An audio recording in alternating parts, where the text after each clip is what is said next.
నల్గొండ జిల్లా మిర్యాలగూడ పట్టణంలోని సాయి శిరీష హాస్పిటల్లో వైద్యం వికటించి 26 సంవత్సరాల ధనావత్ మౌనిక మృతి చెందారు.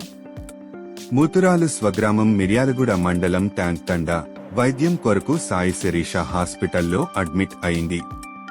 వైద్యురాలి నిర్లక్ష్యం కారణంగానే మృతి చెందినట్లు బంధువుల ఆరోపణ.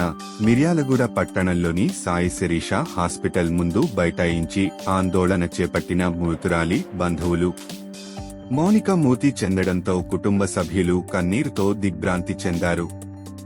వైద్యురాలి నిర్లక్ష్యం కారణంగానే మృతి చెందిన మౌనిక కుటుంబానికి నష్టపరిహారము చెల్లించాలని బంధువులు సాయి శిరీష ఆసుపత్రి యాజమాన్యాన్ని డిమాండ్ చేశారు.